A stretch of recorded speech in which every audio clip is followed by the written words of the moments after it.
The Bible tells us about what happened. Now, roughly, we can reconstruct what happens. Goes to Jerusalem, surrounds the city. He's going to take it. He's got his military. Right? Palestine is in disarray. And he's bought off. They give him the treasures of Jerusalem. And listen to what the Bible says. This is Kings 1, right? First Kings. It says, in the 5th year of Rehoboam, Shishak, the king of Egypt, marched on Jerusalem. He took all the treasures from the temple of Yahweh and the treasures from the royal palace. He took everything, including all the golden shields that Solomon had made. In place of them, King Rehoboam had bronze shields made, entrusting them to the care of the officers of the guard, who guarded the king's palace gate. So, really, it doesn't say that he destroys the city or anything. He's given all this gold. Right? He's given the gold.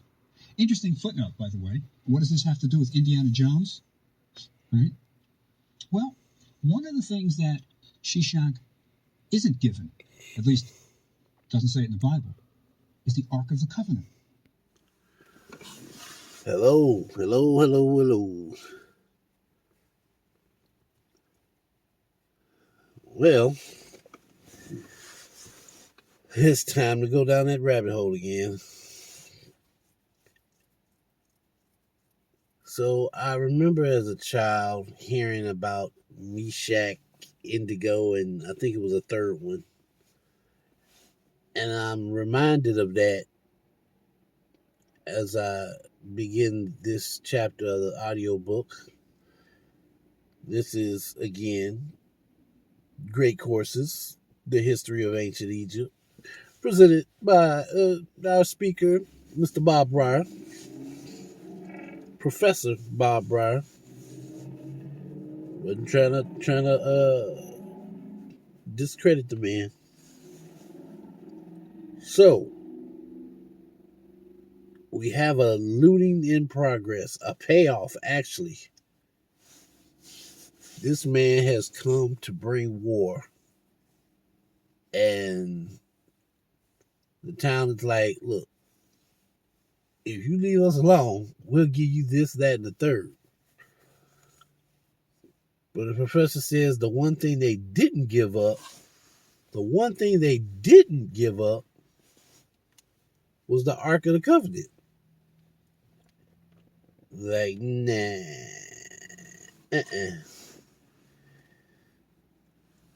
I give you everything but the kitchen sink.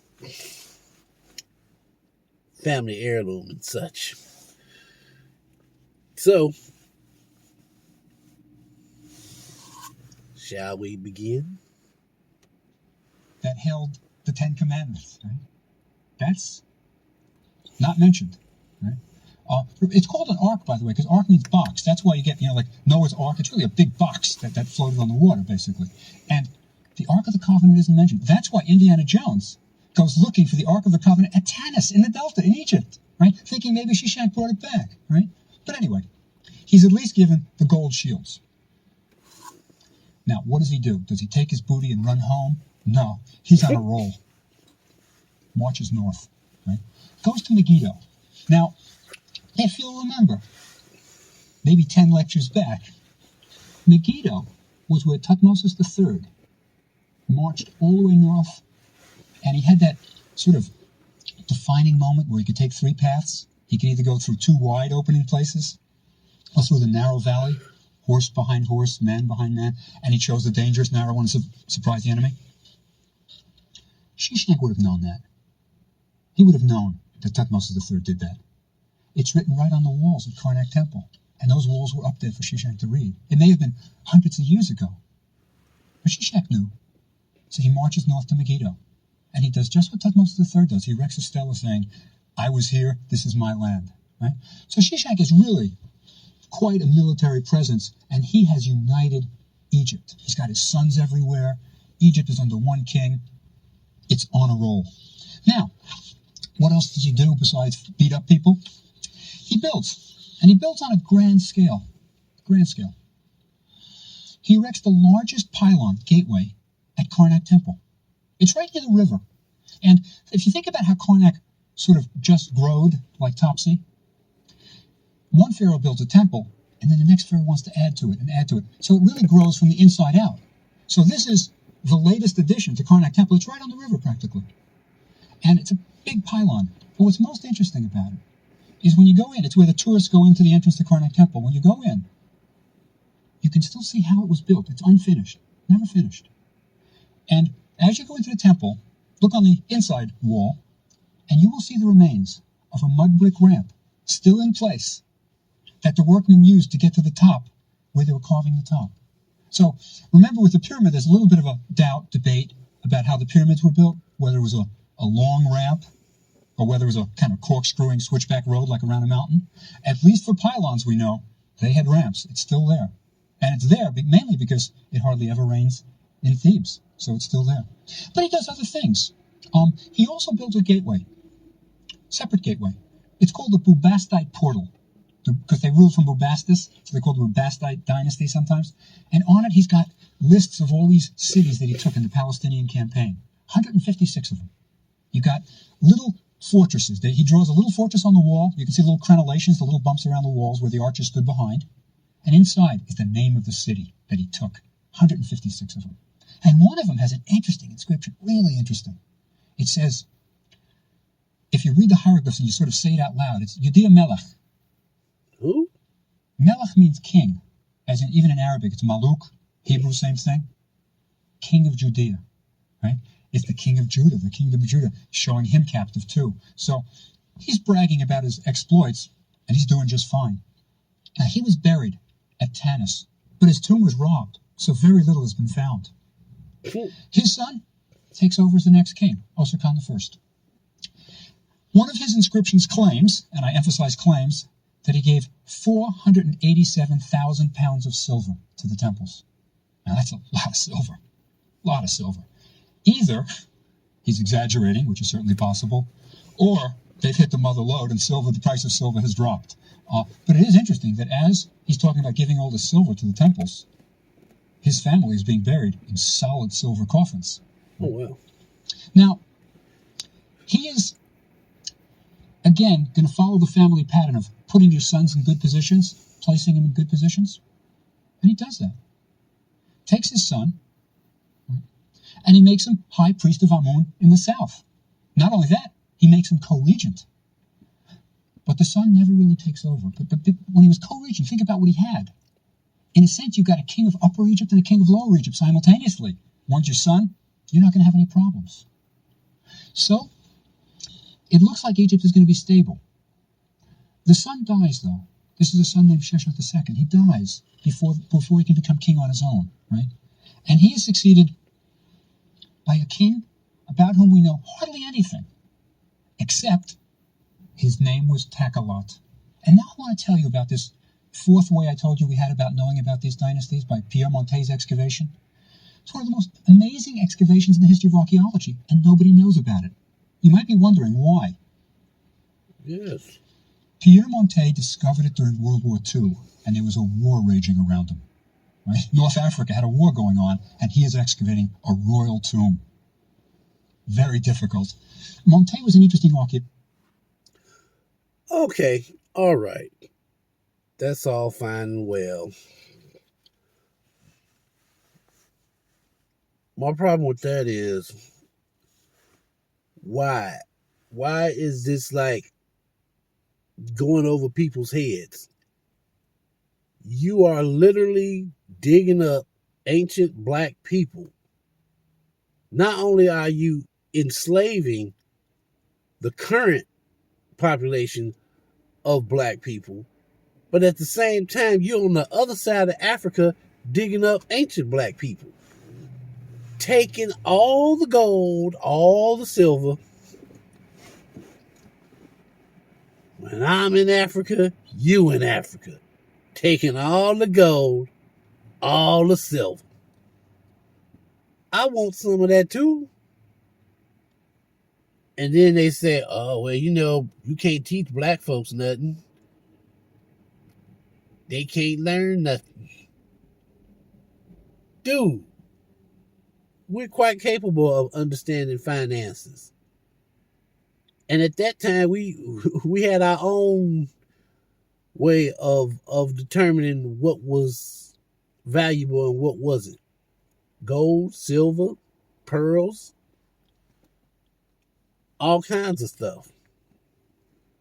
So the idea that what I'm gathering from this episode is that the idea of the Jews, or should I say the Jewish people are the only ones that understand finance is bullshit. Now, I'm not trying to discredit the Jewish people. They're very smart. Very smart.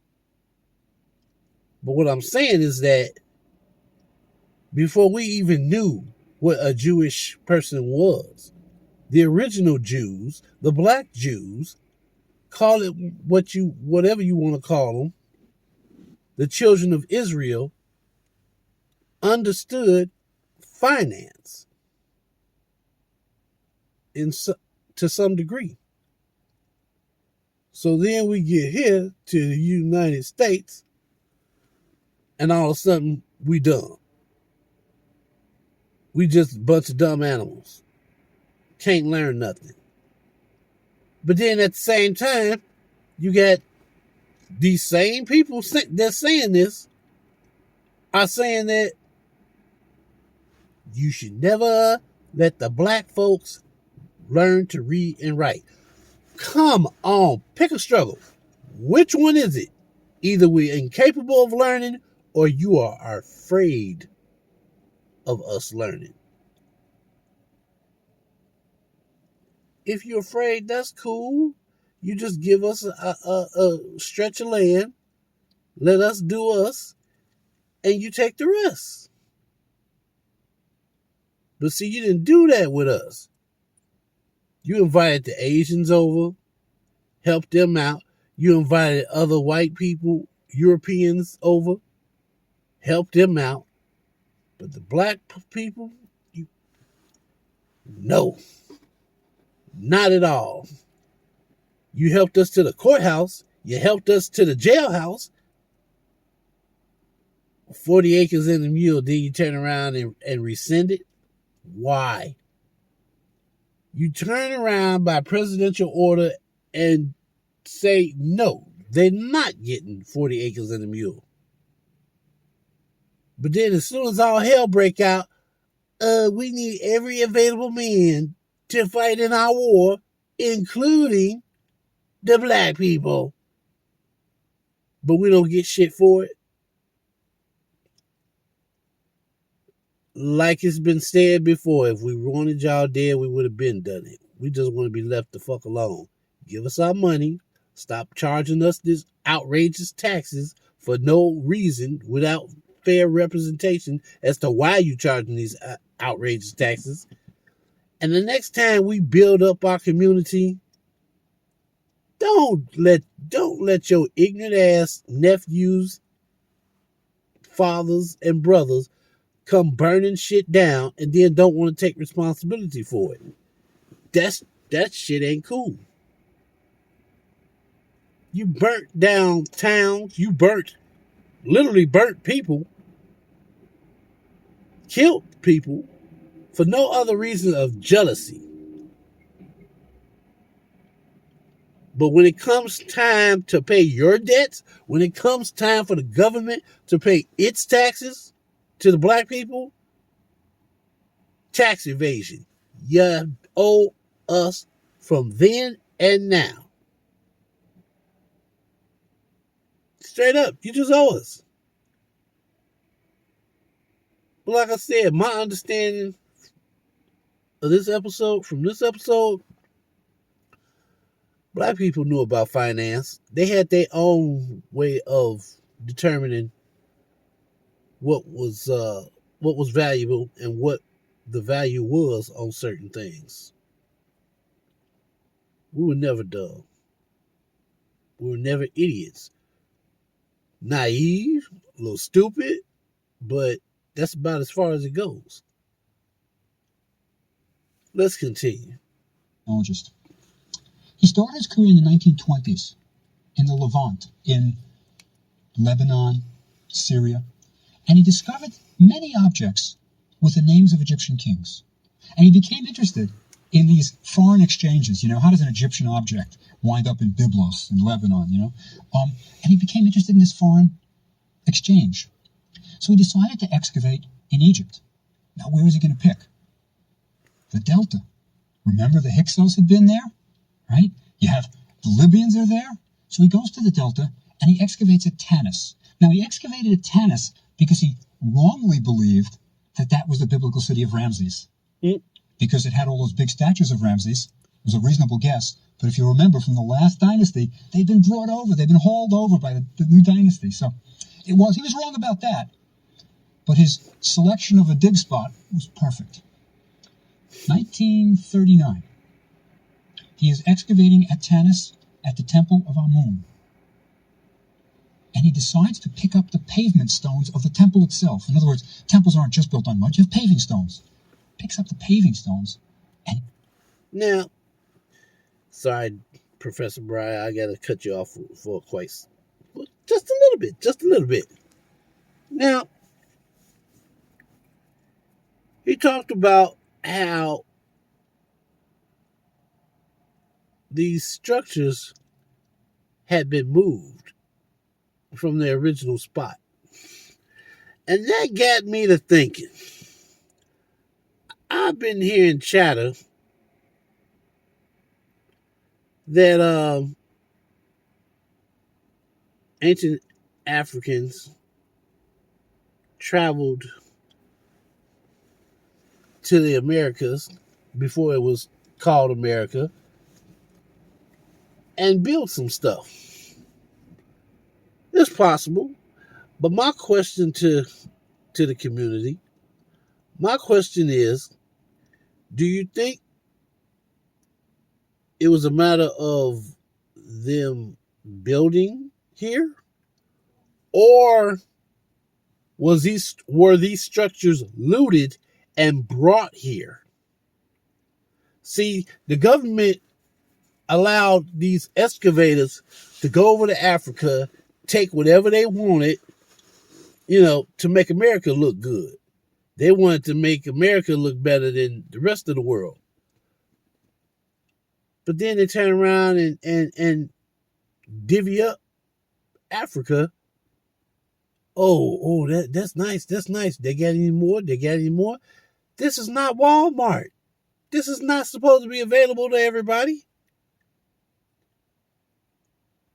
And the reason why I'm bringing this up is because it's a known fact that the obelisk, I'm going to keep riding this horse until it dies. The obelisk in Washington was not made in the United States. And from what I understand, there were a few obelisks. One was damaged on the ride over here. And on one side, I think they said it's some carvings, ancient carvings. They weren't that proficient in ancient Egyptian language. Not at that time. So how did the carvings get that? And what does it mean? I'm just saying, is it possible? That's the question. Is it possible that the reason why people keep finding ancient Egyptian artifacts, ancient African artifacts in the United States is because it was brought here and covered up? We don't want people to know that we stole all this stuff, so we just gonna leave it in this little pit hole right here and just throw some dirt over it. We're gonna build a whole city on top of it. They always want you to forget. Oh, that happened so long ago. Let's not worry about that. They always want you to forget something. Why? Why is it so important that I forget where I come from? Why? Why is it so important that I forget my ancestors, but I got to celebrate everybody else's ancestors? Halloween is coming up. And from my understanding, Halloween was based on some type of Irish tradition. I'm not Irish. I think I got Irish relatives somewhere up the line. But me, myself, I'm not Irish. At least I don't think so. And even if I was, still, I identify as a he, a male, as it was said in the Bible. Men get circumcised. They don't cut their dicks up.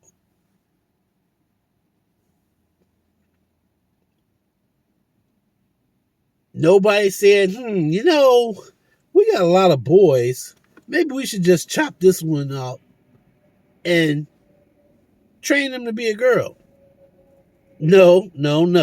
That's not what happened. That wasn't even a thought.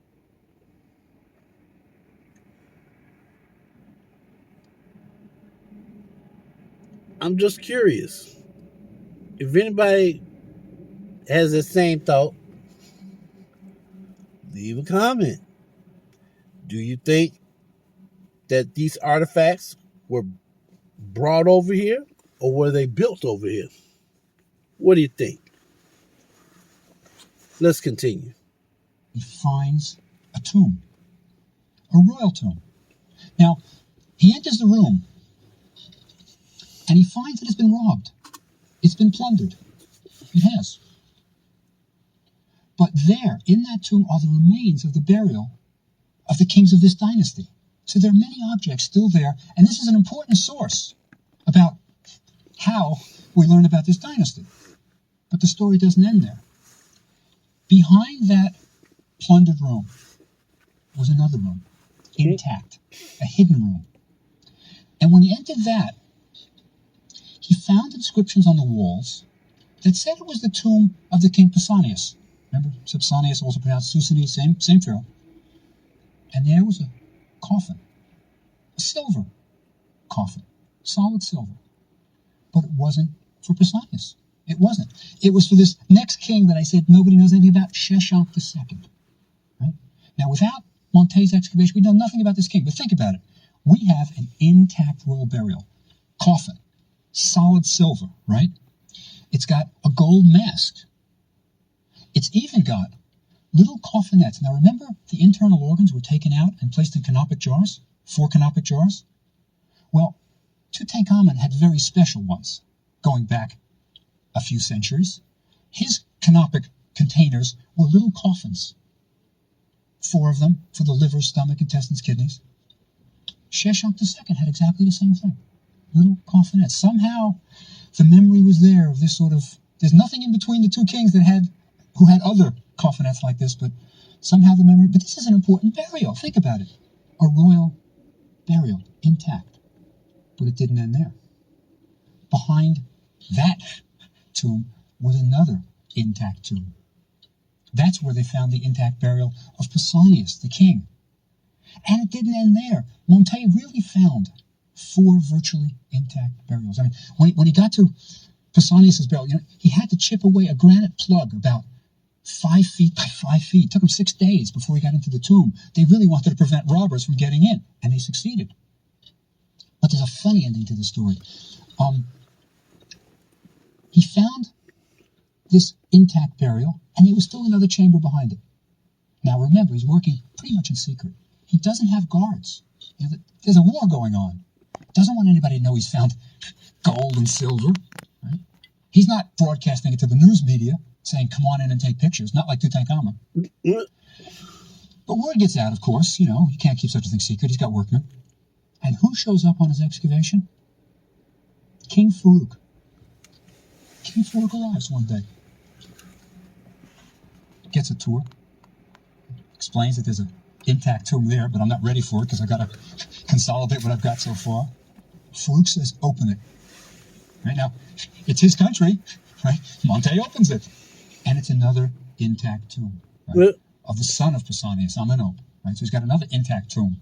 And it didn't even end there. In 1946, he found still another intact tomb of a general, right? So Monte really supplies us with an awful lot of information about Dynasty 21, the previous one, and this one.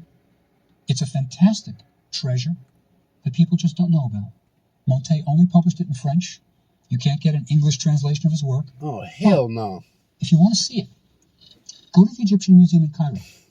And on the second floor are these silver coffins, gold masks, wonderful treasures rivaling Tutankhamun's, but hardly anybody knows about it. It's an amazing discovery. But anyway, back to our dynasty, right? These are powerful kings with great treasures. Now, we have some more kings following. Takelot I follows him. Little is known about him. And then comes Osirkon II, okay? And what we're going to see here is a little bit of a family feud. His cousin, Harisi, is made high priest at Karnak. Again, keeping it in the family. But what does Harisi do? Declares himself king. So now you've got it again. You've got two kings, northern and southern. But anyway, Harisi dies. And what Osirkon does is he replaces Harisi with his own son. Right? So he's consolidating it pretty quickly.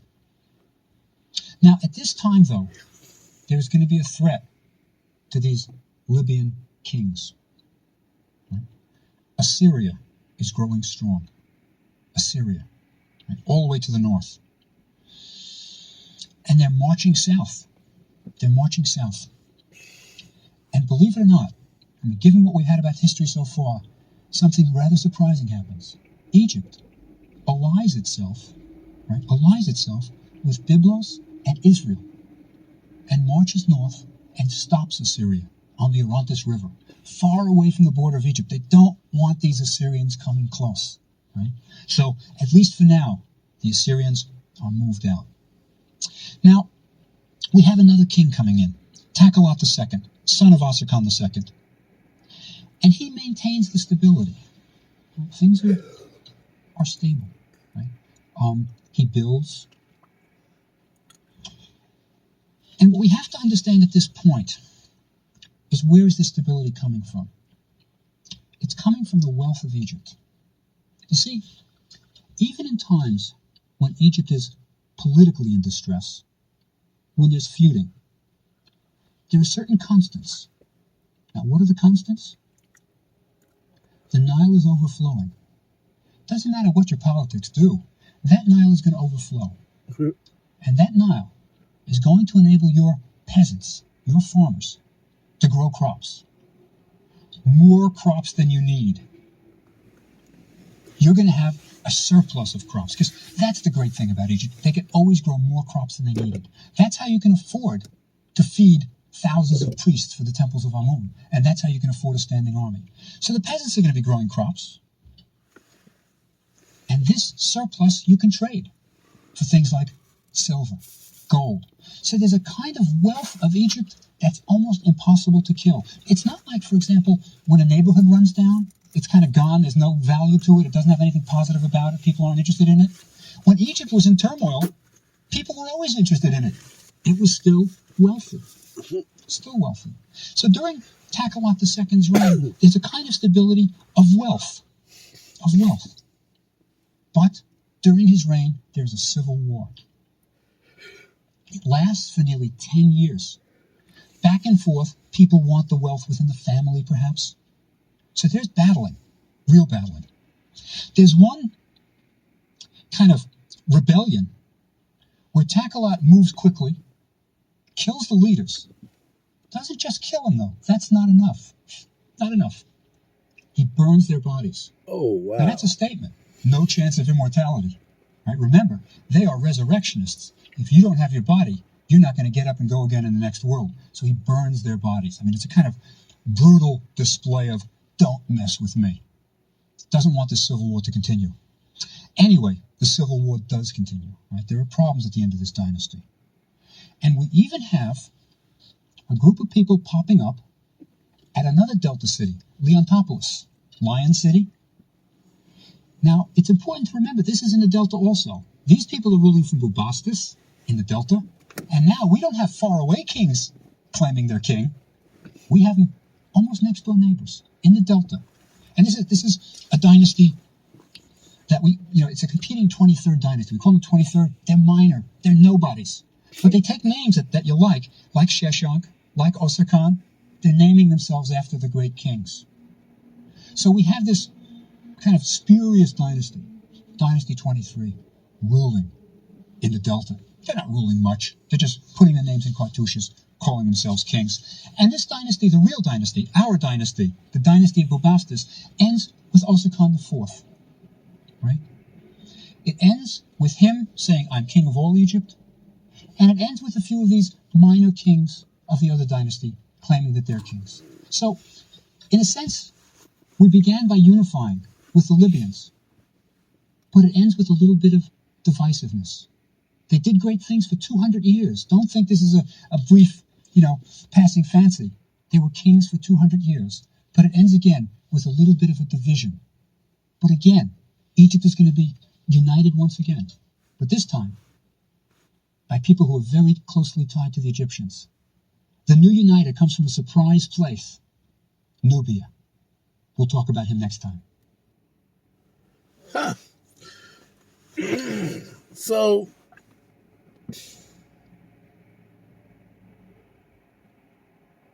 different populations of blacks took over Egypt. Egypt truly is a melting pot for all of Africa. You got some people that just wanted to take Egypt and just gut it for themselves, and other people appreciated the beauty of Egypt and wanted to preserve it. The Libyans ruled Egypt for 200 years. That's a long time. And they kept it going. They didn't run it into the ground. They kept the trade going. Most people were happy. I mean, in any government, somebody's going to be unhappy. And then the professor says that after everything they went through, they started to die down. They were losing their hold, so to speak. But now we come to the part where they talk about Nubia. That was a big thing in the 80s and 90s. Nubia. Hello, my Nubian queen. I remember hearing that phrase. Nubia was the thing in America. That was our tie to the African continent. We heard about Egypt more so than we heard about Nubia. And I have some thoughts on that. But I will let the professor speak first, and I'll chime in later. So until next time, be safe.